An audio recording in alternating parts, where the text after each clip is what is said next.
Hi friends, ಇವತ್ತು ನಾನು T E ಟಿಗೆ ಬುಕ್ಸ್ನ ತರೋಣ ಅಂತ ಹೋಗಿದ್ದೆ.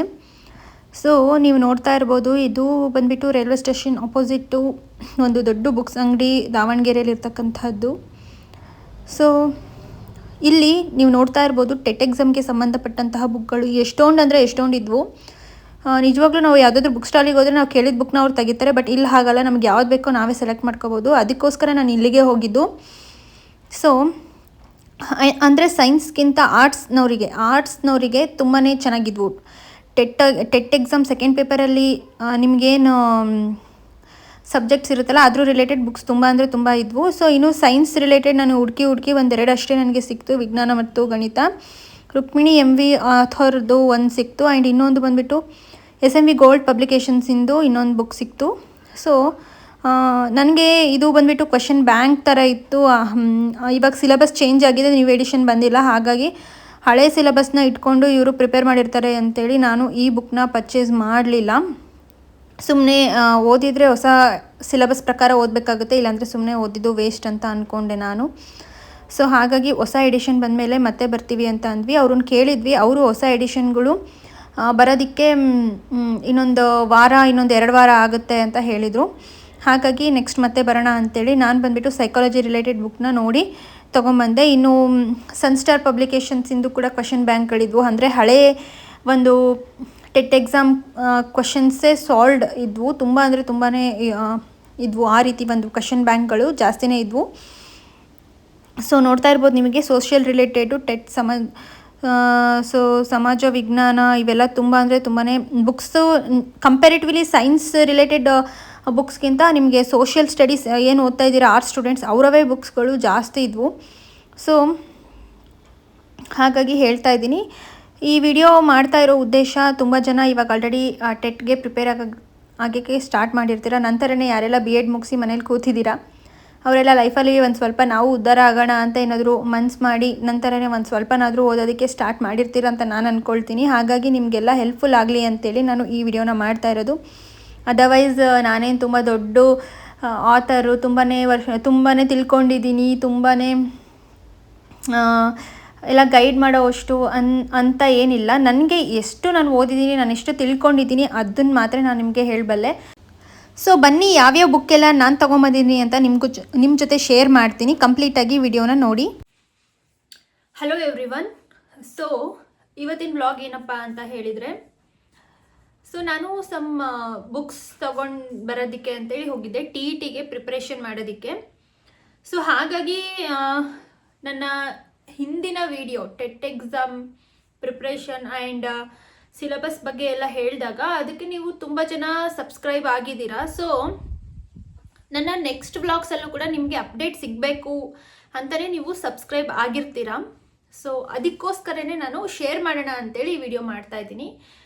ಸೊ ಬುಕ್ ತರೋದಕ್ಕೆ ಅಂತೇಳಿ ಹೋಗಿದ್ದೆ. ಇವಾಗ ಆಲ್ರೆಡಿ ನೀವು ನೋಡಿದ್ದೀರಾ ನಾನು ಯಾವ್ಯಾವ ಬುಕ್ನೆಲ್ಲ ತೋರಿಸಿದ್ದೀನಿ ಅಂತ. ಬಟ್ ನಾನು ಅಂದರೆ ನಾನು science and maths related book ತರಬೇಕು ಆ್ಯಂಡ್ ಸೈಕಾಲಜಿ ರಿಲೇಟೆಡು ತೊಗೊಂಬರ್ಬೇಕು ಅಂತೇಳಿ ನಾನು ಹೋಗಿದ್ದು. ಬಟ್ ನಾನು ತೊಗೊಂಬಂದಿದ್ದು ಸೈಕಾಲಜಿ ಒಂದೇ, ಯಾಕಂದರೆ ಆಲ್ರೆಡಿ ನನ್ನ ಹತ್ರ ಕನ್ನಡ ಬುಕ್ ಇದೆ, ಹಾಗಾಗಿ ನಾನು ತೊಗೊಂಡು ಬಂದಿಲ್ಲ.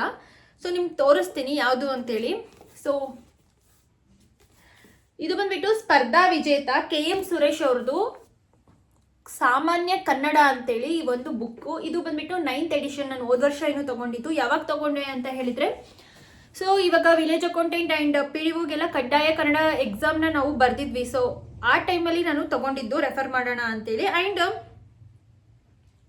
ಸೊ ಇಲ್ಲಿ ನೋಡ್ತಾ ಇರ್ಬೋದು ನೀವು, ಪದವೀಧರ ಶಿಕ್ಷಕರ 6ರಿಂದ 8 TET ಮತ್ತು ಪ್ರೌಢಶಾಲಾ ಶಿಕ್ಷಕರ ನೇಮಕಾತಿ CET ಕಡ್ಡಾಯ ಕನ್ನಡದ ಪರೀಕ್ಷೆಗೂ ಕೂಡ ಉಪಯುಕ್ತ ಅಂತೇಳಿ ಇದ್ರ ಮೇಲ್ಗಡೆ ಇದೆ. ಆ್ಯಂಡ್ ಇದು KS PDO FDA SDA group C. So ಎಲ್ಲದಕ್ಕೂ ಸಹ ಹೆಲ್ಪ್ಫುಲ್ ಆಗಿದೆ ಈ ಬುಕ್ಕು. ಈ ಬುಕ್ ಓದಿದ್ರೆ ಸಾಕು ನಿಮಗೆ. ಈ ಬುಕ್ ಫುಲ್ ಬೇಡ, ಬರೀ ಇದರಲ್ಲಿ ನಿಮಗೆ ಸಂಧಿ ಸಮಾಸ ಏನು ಒಂದು ಗ್ರಾಮರ್ ಇದೆ ಅದನ್ನು ಓದಿದ್ರೆ ಸಾಕು, ಕ್ಲಿಯರ್ ಆಗುತ್ತೆ. ನಂದು VA ಮತ್ತು PDOದು ಕಡ್ಡಾಯ ಕನ್ನಡ ಪೇಪರ್ಗೆ ನಾನು ಈ ಬುಕ್ನೇ ರೆಫರ್ ಮಾಡಿದ್ದು. ಈ ಬುಕ್ ಓದ್ಬಿಟ್ಟು ನಂದು ಕ್ಲಿಯರ್ ಆಗಿದೆ. ಸೊ ಹಾಗಾಗಿ ನಾನು TETಗೂ ಕೂಡ ಇದನ್ನೇ ರೆಫರ್ ಮಾಡ್ತೀನಿ. ಬಿಕಾಸ್ ನಿಮ್ಗೆ ಆಲ್ರೆಡಿ ಸಿಲೆಬಸ್ ಗೊತ್ತಿದೆ. ಪೇಪರ್ 1 ಮತ್ತು ಪೇಪರ್ 2 ಅಲ್ಲಿ ಕನ್ನಡ ಬರೋದು ಬರೀ 30 ಮಾರ್ಕ್ಸಿಗೆ. ಅದರಲ್ಲೂ 15 ಮಾರ್ಕ್ಸ್ ನಿಮಗೆ ಪ್ಯಾಸೇಜು ಮತ್ತು ಪೋಯಮಲ್ಲೇ 15 ಮಾರ್ಕ್ಸ್ ಬರುತ್ತೆ. ಇನ್ನು 15 ಮಾರ್ಕ್ಸು ಗ್ರಾಮರ್ ಇರುತ್ತೆ ಅಷ್ಟೇ. ಸೊ ಹಾಗಾಗಿ ಸಾಕಾಗುತ್ತೆ ಸ್ಕೋರ್ ಮಾಡ್ಕೊಳ್ಳೋದಕ್ಕೆ ಅಂತೇಳಿ ನಾನು ಕಡ್ಡಾಯ ಕನ್ನಡ ಇದನ್ನೇ ಆಲ್ರೆಡಿ ಓದಿದ್ದೀನಿ ಇನ್ನೂ ಒಂದು ಸ್ವಲ್ಪ ಇದು ಟಿ.ಟಿಗೂ ಕೂಡ ಕಂಪ್ಲೀಟಾಗಿ ಇದನ್ನು ಓದಿ ಅರ್ಥ ಮಾಡ್ಕೋಬೇಕಂದ್ರೆ ಜಸ್ಟ್ ನಾನು ಓದ್ಕೊಂತ ಹೋಗಿದ್ದೀನಿ ಅಂದರೆ ಅದು ಯೂಸ್ ಆಗೋದಿಲ್ಲ. ಸೊ ನಾವು ಏನು ಓದಿದ್ದೀವಿ ಗ್ರಾಮರಲ್ಲಿ ಮೇನ್ ಸಂಧಿ ಸಮಾಸ ಇವನ್ನೆಲ್ಲ ಕಲಿಬೇಕಾದ್ರೆ ಅರ್ಥ ಮಾಡ್ಕೋಬೇಕು, ಮೈಂಡಿಗೆ ಹೋಗ್ಬೇಕು ಅವು. ಸೊ ಹಂಗಿದ್ರೆ ಮಾತ್ರ ನೀವು ಸಕ್ಸಸ್ ಕಾಣೋದಕ್ಕೆ ಸಾಧ್ಯ. ಒಂದು ದ್ವಿರುಕ್ತಿ ಜೋಡು ನುಡಿ ಅವೆಲ್ಲ ಕೊಟ್ಟಿರ್ತಾರಲ್ಲ, ಸೊ ಅದು ನಿಮಗೆ ಅರ್ಥ ಆಗಿದ್ರೆ ಕಾನ್ಸೆಪ್ಟ್ ಮಾತ್ರ ನೀವು ಅದಕ್ಕೆ ಸರಿಯಾದ ಆನ್ಸರ್ ಮಾಡೋದಕ್ಕೆ ಸಾಧ್ಯ. ಸೊ ಹಾಗಾಗಿ ನೀವು ಯಾವುದೇ ಒಂದು ಬುಕ್ ರೆಫರ್ ಮಾಡಿದ್ರೂ ಸಹ ನೀವು ಮೈಂಡ್ಫುಲ್ ರೀಡಿಂಗ್ ಮಾಡಿ ಅರ್ಥ ಮಾಡಿಕೊಂಡು ಓದಿದರೆ ನಿಮಗೆ ಲೈಫ್ ಲಾಂಗ್ ಅದು ಹೆಲ್ಪ್ಫುಲ್ ಆಗುತ್ತೆ. ಸೊ ಇದು ಬಂದ್ಬಿಟ್ಟು ಕನ್ನಡಕ್ಕೆ ನಾನು ರೆಫರ್ ಮಾಡ್ತಾ ಇರ್ತಕ್ಕಂಥದ್ದು. ಇನ್ನು ಇಂಗ್ಲೀಷ್ ಗ್ರಾಮರ್ ನೋಡೋದಾದರೆ ನಾನು ಇನ್ನು ಇಂಗ್ಲೀಷ್ ಗ್ರಾಮರ್ಗೆ ನನಗೆ ಒಳ್ಳೆ ಗ್ರಾಮರ್ ಬುಕ್ ಯಾವುದು ಅಂತ ನನಗೆ ಅಷ್ಟು ಸರಿಯಾಗಿ ಗೊತ್ತಿಲ್ಲ. ಇನ್ನು ಫ್ಯೂಚರ್ ಡೇಸಲ್ಲಿ ನಾನು ತಗೊಳ್ಳೋಣ ಅಂತ ಅಂದ್ಕೊಂಡಿದ್ದೀನಿ. ಅದರ್ವೈಸ್ ನಾನು ಯೂಟ್ಯೂಬ್ ವಿಡಿಯೋಸ್ನ ನೋಡಿ ನಾನೇ ಸ್ವಂತಕ್ಕೆ ನೋಟ್ಸ್ ಮಾಡ್ಕೊಳ್ಳೋಣ ಅಂತ ಅಂದ್ಕೊಂಡಿದ್ದೀನಿ. ಸೊ ಮತ್ತು ಇನ್ನು ಸೈಕಾಲಜಿಗೆ ನಾನು ಯಾವ್ದು ತೊಗೊಂಬಂದೆ ಅಂದರೆ ನಾನು KM ಸುರೇಶ್ ಅವ್ರದ್ದು ಕೂಡ ಬುಕ್ ನೋಡಿದೆ. ಆ್ಯಂಡ್ ವಾಮದೇವಪ್ಪ ಅವ್ರದ್ದು ಆಥರ್ ಬುಕ್ನೇ ತಗೊಳ್ಳೋಣ. ನನ್ನ ಫ್ರೆಂಡ್ ಒಬ್ಳು ಆ್ಯಕ್ಚುಲಿ ಕಾಂಪಿಟೇಟಿವ್ ಎಕ್ಸಾಮ್ಸಿಗೆ ಪ್ರಿಪೇರ್ ಆಗ್ತಾ ಇದ್ದಾಳೆ. ಅವಳಿಗೆ ನಾನು ಕೇಳಿದೆ, ಅವಳು ವಾಮದೇವಪ್ಪ ಸರಿಂದು ರೆಫರ್ ಮಾಡು, ನಮ್ಮ ಲೈಬ್ರರಿಯಲ್ಲೆಲ್ಲ ಇದನ್ನು ಓದ್ತಾ ಇದ್ದಾರೆ ಅಂತ ಹೇಳಿದರು.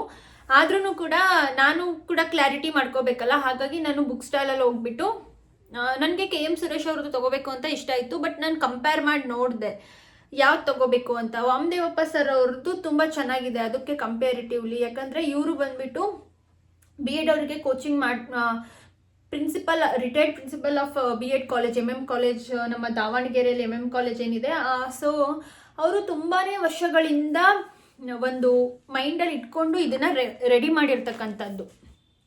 ವಾಮದೇವಪ್ಪ ಸರ್ ಅವ್ರದ್ದೇ ಬುಕ್ಗಳು ನಮ್ಮ B.Ed ಕಾಲೇಜಲ್ಲೂ ಕೂಡ ಸರ್ಗಳ ಹತ್ರ ಇದೇ ಬುಕ್ಗಳು ನಮ್ಗೆ ಟೀಚ್ ಮಾಡ್ತಾ ಇದ್ರಲ್ಲ, ಹಾಗಾಗಿ. ಸೊ ಇವ್ರದ್ದು ನಾನು ಫಸ್ಟಿಗೆ ಬುಕ್ ನೋಡಿದೆ, ಬುಕ್ ತೊಗೊಳ್ಳೋಣ ಅಂತ. ಇಷ್ಟು ದಪ್ಪ ಇದೆ ಅದು ಬುಕ್ಕು.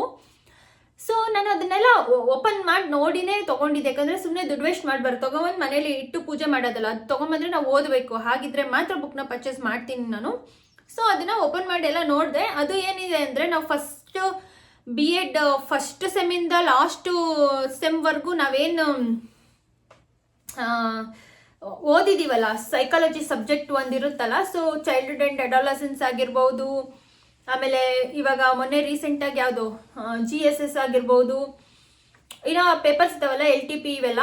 ಸೊ ಅದೇ ಒಂದೇ ಬುಕ್ಕಲ್ಲಿ ಮಾಡಿ ಇಟ್ಟಿದ್ದಾರೆ ಅಂತ ನನಗನ್ನಿಸ್ತು. ಅಂದರೆ ಎಲ್ಲ ನೋಡಿದಾಗ ಹದಿಹರೆಯದವರ ಒಂದು ಗುಣಲಕ್ಷಣಗಳು, ತಾರುಣ್ಯಾವಸ್ಥೆ, ಬಾಲ್ಯಾವಸ್ಥೆ, ಸೊ ಇವನ್ನೆಲ್ಲ ನಾನು ನೋಡಿದಾಗ ಇದ್ರ ಬದಲಿ ನಾನು B.Ed ನಾವು ನೋಟ್ಸ್ ಇದಾವಲ್ಲ, ಸೊ ಅದನ್ನೇ ಓದಿದರೆ ಸಾಕು ಅಂತೇಳಿ ಅಂದ್ಕೊಂಡೆ. ಸೊ ನಾನು ಯಾರಿಗೂ ಕೊಟ್ಟಿಲ್ಲ ನೋಟ್ಸ್ಗಳನ್ನ, ಅದನ್ನು ರೆಫರ್ ಮಾಡಬೇಕು ಅಂತೇಳಿ. ಸೊ ಹಾಗಾಗಿ ಅದನ್ನೇ ರೆಫರ್ ಮಾಡಿದರೆ ಸಾಕು, ಬುಕ್ ಏನು ಬೇಡ, ಮತ್ತು ಸುಮ್ಮನೆ ವೇಸ್ಟ್ ಮಾಡ್ತೀನಿ ಅಂತ ಅಂದ್ಕೊಂಡು ನಾನು ಕ್ವಶನ್ ಬ್ಯಾಂಕ್ನ ತಂದೆ. ಈ ಕ್ವಶನ್ ಬ್ಯಾಂಕ್ ಬಂದುಬಿಟ್ಟು ತುಂಬ ಅಂದರೆ ತುಂಬಾ ಚೆನ್ನಾಗಿದೆ. ಇದು ನನಗೆ 190 ರೂಪೀಸ್ಗೆ ಸಿಕ್ತು. ಸೊ 190 ರೂಪಾಯಿ ಆರಾಮಾಗಿ ಬರ್ತಿದೆ ಅಲ್ವಾ.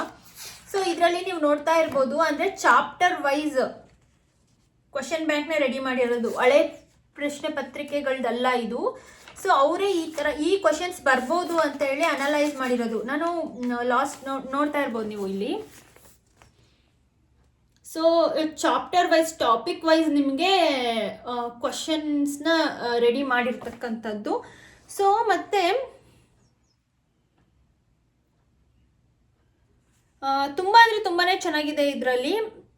ಸೊ ಫಸ್ಟಿಂದನೂ ಎಲ್ಲ ಚಾಪ್ಟರ್ ವೈಸೇ ನಿಮಗೆ ಕ್ವಶನ್ಸ್ ಇರೋದು. ಈ ಥರ ಓದೋದಕ್ಕೆ ತುಂಬ ಖುಷಿ ಆಗುತ್ತೆ. ಎಲ್ಲ ಕ್ಲಮ್ಸಿ ಮಾಡೋದಕ್ಕೂ ಸಪ್ರೇಟಾಗಿ ಚಾಪ್ಟರ್ ವೈಸ್ ಓದೋದಕ್ಕೂ ಕೂಡ ತುಂಬ ಅಂದರೆ ತುಂಬಾ ಕ್ವಶನ್ ತುಂಬ ಖುಷಿ ಆಗುತ್ತೆ. ಆ್ಯಂಡ್ ನಿಮಗೆ ಇಲ್ಲಿ ಲಾಸ್ಟಿಗೆ ನೀವು ನೋಡ್ತಾ ಇರ್ಬೋದು CET 2017 ಅವಾಗೆಲ್ಲ 2015, 2004, 2008 ಏನು ನಿಮ್ಮ ಒಂದು HSTR GPSTR ಏನು ಕಾಲ್ ಫಾರ್ ಆಗಿತ್ತಲ್ಲ, ಅದ್ರ ಕ್ವಶನ್ ಪೇಪರ್ ಕೂಡ ಸಾಲ್ವ್ಡ್ ಇದರಲ್ಲಿ ಇದ್ದಾವೆ. ಸೊ ಹಾಗಾಗಿ ನಾನು ಇದನ್ನು ತೊಗೊಂಡು ಬಂದಿದ್ದೀನಿ. ಫಸ್ಟ್ ಇದನ್ನು ಓದಿ ಮುಗಿಸೋಣ, ಆಮೇಲೆ ಬೇಕಿದ್ರೆ ಇನ್ನೂ ಬೇಕು ಅಂದರೆ ಬೇರೆ ಬುಕ್ಸ್ ಏನಾದರೂ ರೆಫರ್ ಮಾಡೋಣ ಅಂತೇಳಿ.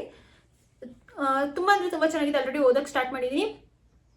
ನನಗೆ ಇದನ್ನು ಓದಬೇಕಾದ್ರೇ ಅನ್ನಿಸ್ತು, ಅಯ್ಯೋ ನಾವು ಎಷ್ಟೊಂದು ಕನ್ಫ್ಯೂಷನ್ ಮಾಡ್ಕೊತೀವಲ್ಲ TET ಬರೆಯುವಾಗ. ಸೊ ಇದರಲ್ಲಿ ಇದನ್ನು ಅಂದರೆ ಒಂದೇ ವರ್ಡ್, ಈ ಒಂದು ಸೈಕಾಲಜಿಯಲ್ಲಿ ಒಂದು ಸೈಕ್ ಅನ್ನೋದೇನಿರುತ್ತೆ ಮನೋವಿಜ್ಞಾನದಲ್ಲಿ. ಸೊ ಇದು ಈ ಪದ ಯಾವ್ದ್ರಿಂದ ಬಂತು ಅಂದರೆ ಒಂದೊಂದು ಆತರಿಂದ ಒಂದೊಂದು ಮೀನಿಂಗೇ ಬೇರೆ ಇದೆ. ಸೊ ನಾವೆಲ್ಲದೂ ಒಂದೇ ಬೆಳವಣಿಗೆ ವಿಕಾಸ ಈ ರೀತಿ ಓದಿದ್ದು ಒಂದೇ ಅಂದ್ಕೊಂಡು ಅದೇ ಆನ್ಸರ್ ಟಿಕ್ ಮಾಡಿದ್ದೀವಿ ಅಂತ ಅನ್ನಿಸ್ತಾ ಇದೆ ನನಗೆ, ಎಷ್ಟೊಂದು ಡಿಫ್ರೆನ್ಸ್ ಅನ್ನಿಸ್ತಾ ಇದೆ. ಸೊ ಹಾಗಾಗಿ ಈ ಬುಕ್ನ ತೊಗೊಂಡು ಬಂದಿದ್ದೀನಿ. ಇನ್ನು ನಾನು ಮ್ಯಾಥ್ಸ್ ಆ್ಯಂಡ್ ಸೈನ್ಸಿಗೆ ರಿಲೇಟೆಡ್ ಬುಕ್ನ ನಿಮಗೆ ಆಲ್ರೆಡಿ ತೋರಿಸಿರ್ಬೋದು, ನನ್ನ ಯಾವ್ಯಾವ ಬುಕ್ ಅಂತ ವಿಡಿಯೋ ಮಾಡ್ಕೊಂಡು ಬಂದಿದ್ದೀನಲ್ಲ ಅದರಲ್ಲಿ ನೀವು ನೋಡಿರ್ಬೋದು. ಸೊ ಅದರಲ್ಲೆಲ್ಲ ಏನಂತ ಇದೆ ಅಂದರೆ ಸಾಲ್ಡ್ ಇದೆ ಆ್ಯಕ್ಚುಲಿ, ಅಂದರೆ ಲಾಸ್ಟ್ ಇಯರ್ ಕ್ವಶನ್ ಪೇಪರಲ್ಲಿ ಬಂದಿರತಕ್ಕಂಥದ್ದೇ ಸಾಲ್ಡ್ ಇದೆ. ಬಟ್ ಇವಾಗ ಸಿಲೆಬಸ್ ಚೇಂಜ್ ಆಗಿದೆ, ಹೋದ ವರ್ಷದಿಂದ ನಿಮಗೆ ಗೊತ್ತಿರ್ಬೋದು, PU ವರೆಗೂ ಕೇಳಿದ್ದಾರೆ. ಹಾಗಾಗಿ ನ್ಯೂ ಎಡಿಷನ್ಗಳು ಇನ್ನೂ ಬುಕ್ಗಳು ಮಾರ್ಕೆಟಲ್ಲಿ ಬಂದಿಲ್ಲ. ಮಾರ್ಕೆಟಲ್ಲಿ ಬಂದಿದೆ ಬಟ್ ಇಲ್ಲಿ ದಾವಣಗೆರೆಯಲ್ಲಿ ಸೊ ಅಲ್ಲಿ ಇರಲಿಲ್ಲ. ಸೊ ನಾನು 2-3 ಕಡೆ ಕೇಳಿದೆ, ನ್ಯೂ ಎಡಿಷನ್ ಬಂದಿದ್ರೆ ಕೊಡಿ ಸೈನ್ಸ್ ಆ್ಯಂಡ್ ಮ್ಯಾಥ್ಸ್ ಅಂತೇಳಿ. ಸೊ ಬಂದಿಲ್ಲ, ಸುಮ್ಮನೆ ವೇಸ್ಟ್ ಆಗುತ್ತೆ 2 ಬುಕ್ ರೆಫರ್ ಮಾಡೋದು ಅಂತೇಳಿ ನಾನು 6th ಸ್ಟ್ಯಾಂಡರ್ಡ್ ಟು 10th ಸ್ಟ್ಯಾಂಡರ್ಡ್ವರೆಗೂ ಏನು ನಮ್ಮ NCERTs ಇದಲ್ಲ ಅದನ್ನೇ ರೆಫರ್ ಮಾಡಿ ಆಮೇಲೆ ನೋಡೋಣ ನ್ಯೂ ಎಡಿಷನ್ ಬಂದಮೇಲೆ ತೊಗೊಳ್ಳೋಣ ಅಂತ ಸುಮ್ಮನಾಗಿದ್ದೀನಿ. ಸೊ ಹಾಗಾಗಿ ಅವೇ ಬುಕ್ನ ನಾನು ಕಲೆಕ್ಟ್ ಮಾಡ್ಕೊಂಡಿದ್ದೀನಿ. ಚಾಪ್ಟರ್ ವೈಸ್ ನಾನು ಸಾಲ್ವ್ ಮಾಡ್ಕೊಂತ ಹೋದಂಗೆ ನನಗೂ ಒಂದು ಐಡಿಯಾ ಸಿಗುತ್ತೆ. ಸೊ ಮೇನಾಗಿ ಅದರಲ್ಲೇ ಕ್ವಶನ್ಸ್ ಆಲ್ಮೋಸ್ಟ್ ಬರೋದು ಅಂತಲೂ ನನಗನ್ಸಿದೆ. ಯಾಕಂದರೆ ಇದನ್ನು ಕೂಡ ಅಷ್ಟೇ 30 ಮಾರ್ಕ್ಸಿಗೆ ಅದನ್ನು ಬಿಟ್ಟು ಇನ್ನೆಲ್ಲಿ ಕೇಳ್ತಾರೆ. ಇನ್ನು PU ಅವ್ರದ್ದು ಸೊ ಬೇಸಿಕ್ ಕ್ವಶನ್ಸ್ ಅಂದರೆ ಅವಗಾಡೋ ನಂಬರ್ ಆಗಿರ್ಬೋದು ಈ ಥರದ್ದು ಕೇಳಿದ್ದಾರೆ. ಆಮೇಲೆ ಇದು ನ್ಯೂಟನ್ ವ್ಯಾಲ್ಯೂ, ಆಮೇಲೆ ಈ ಥರ ಕೇಳಿದ್ದಾರೆ. ಈ ಒಂದು ವ್ಯಾಲ್ಯೂಸ್ ಏನೇನು ಇತ್ತಲ್ಲ ನಮಗೆ ಫಿಸಿಕ್ಸಲ್ಲಿ ಅವನ್ನ ಕೇಳಿದ್ದಾರೆ. ಸೊ ಹಾಗಾಗಿ ಅದೊಂದು ಲೀಸ್ಟ್ ಏನು ಸಿಗುತ್ತೆ PU ಅವ್ರ ಹತ್ರ ಕೇಳಿದರೆ ಸಿಗುತ್ತೆ, ಅದನ್ನು ನಾನು ಓದೋಣ ಅಂತ ಅಂದ್ಕೊಂಡಿದ್ದೀನಿ. ಸೊ ಫ್ರೆಂಡ್ಸ್, ಬುಕ್ ಲಿಸ್ಟ್ ಬಗ್ಗೆ ಇಷ್ಟ ಆಗಿತ್ತು. So Kannada 30 marks, English 30 marks, psychology 30 marks, maths 30 marks, science 30 marks. ಅದರಲ್ಲೂ ಪೇಪರ್ 1ನಲ್ಲಿ ಮ್ಯಾಥ್ಸು ಮತ್ತು ಸೈನ್ಸು ಸೇರಿ 60 ಮಾರ್ಕ್ಸಿಗೆ ಕೊಟ್ಟಿರ್ತಾರೆ. ಅದರಲ್ಲೂ ಕೂಡ ನಮಗೆ ಏನು PM ಮೆಥಡ್ ಅವರಿಗೆ ಫಸ್ಟ್ ಸೆಮ್ ಮತ್ತು ಥರ್ಡ್ ಸೆಮ್ಮಲ್ಲಿ ನಮಗೆ 5 ಪೇಪರ್ಸ್ ಇರುತ್ತೆ. ಅದರಲ್ಲಿ 50 ಮಾರ್ಕ್ಸಿಗೆ 2 ಪೇಪರ್ಗಳು ಏನಿದ್ದಾವೆ ಅದು ನಮಗೆ ಸೈನ್ಸ್ ಮತ್ತು ಮ್ಯಾಥ್ಸಿಗೆ ರಿಲೇಟೆಡ್ ಇರುತ್ತಲ್ಲ ಅದನ್ನು ಓದಬೇಕಾಗುತ್ತೆ. ಸೊ ಅದರಲ್ಲೂ ಕೂಡ ಕೆಲವೊಂದು ಕ್ವಶನ್ಸ್ ಬಂದಿದೆ. ಸೊ ಹಾಗಾಗಿ ಈ ಥರ ರೆಫರ್ ಮಾಡೋಣ ಅಂತ ನನ್ನ ಮೈಂಡಲ್ಲಿ ಪ್ಲ್ಯಾನ್ ಹಾಕ್ಕೊಂಡಿದ್ದೀನಿ. ಇನ್ನು ಸೆಕೆಂಡ್ ಪೇಪರ್ ಬಂದುಬಿಟ್ಟು ಸೋಷಿಯಲ್ ಸ್ಟಡೀಸ್ ಅವ್ರಿಗೆ ಬೇರೆ ಇರುತ್ತೆ. ನಮಗೆ ಮ್ಯಾಥ್ಸಲ್ಲಿ CB ಮೆಥಡ್ ಆಗಿರ್ಬೋದು, PM ಮೆಥಡ್ ಆಗಿರ್ಬೋದು, ಇಬ್ರಿಗೂ ಸೇಮ್ ಇರುತ್ತೆ. ಅಂದರೆ 30 ಮಾರ್ಕ್ಸ್ ಸೈನ್ಸು, 30 ಮಾರ್ಕ್ಸ್ ಮ್ಯಾಥ್ಸು ಸಪ್ರೇಟಾಗೇ ಇರುತ್ತೆ. ಮ್ಯಾಥ್ಸ್ ಕ್ವಶನ್ಸ್ ಸಾಲ್ವ್ ಮಾಡ್ತಾ ಇದ್ರೆ ತಲೆ ಕೆಟ್ಟೋಗುತ್ತೆ. ಇನ್ನು ನಮ್ಮ PM ಮೆಥಡ್ ಅವರಿಗೆ ಹಿಂಗಾಗುತ್ತೆ ಅಂದರೆ CB ಮೆಥಡ್ ಅವ್ರಿಗೆ ಇನ್ನೂ ಕಷ್ಟ ಆಗುತ್ತೆ ಅಂತಲೇ ಅಂದ್ಕೊಳ್ತೀನಿ. ಸೊ ದಯವಿಟ್ಟು ಈ ಸಲ ಟೆಟ್ ಎಕ್ಸಾಮ್ ಪೇಪರ್ ಈಸಿಯಾಗಿ ಬರಲಿ ಅಂತ ನಾನು ಅಂದ್ಕೊಳ್ತೀನಿ.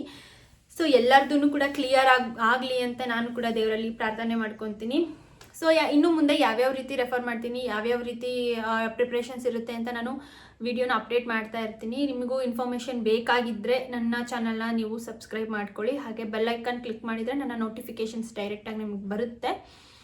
ಸೊ ಈ ವಿಡಿಯೋ ಇಷ್ಟ ಆಗಿದ್ರೆ ಆ್ಯಂಡ್ ನಿಮಗೂ ಕೂಡ ಯಾವುದಾದ್ರೂ ಒಂದು ಬುಕ್ಕು ನನಗೆ ರೆಫರ್ ಮಾಡಬೇಕು ಅಂತ ಅನಿಸಿದರೆ ದಯವಿಟ್ಟು ಕಾಮೆಂಟ್ ಸೆಕ್ಷನಲ್ಲಿ ತಿಳಿಸಿ. ಖಂಡಿತ ನಾನು ಆ ಬುಕ್ ಬಗ್ಗೆ ತಿಳ್ಕೊಂಡು ಸರ್ಚ್ ಮಾಡಿ ಚೆನ್ನಾಗಿ ಅನಿಸಿದರೆ ನನಗೆ ಇಷ್ಟ ಆದರೆ ಖಂಡಿತ ನಾನು ಪರ್ಚೇಸ್ ಮಾಡ್ತೀನಿ. ಸೊ ದಯವಿಟ್ಟು ಕಾಮೆಂಟ್ ಮಾಡಿ. ವಿಡಿಯೋ ನೋಡೋರು ಯಾರಾದರೂ ಇನ್ನೂ ಯಾವ ಬುಕ್ ಚೆನ್ನಾಗೆ ಅಂತ ಏನಾದರೂ ನಿಮಗೆ ಗೊತ್ತಿದ್ದರೆ ದಯವಿಟ್ಟು ಕಾಮೆಂಟ್ ಮಾಡಿ. ಸೊ ಮತ್ತೆ ನಾನು ನೆಕ್ಸ್ಟ್ ವ್ಲಾಗಲ್ಲಿ ಸಿಗ್ತೀನಿ. ಬಾಯ್.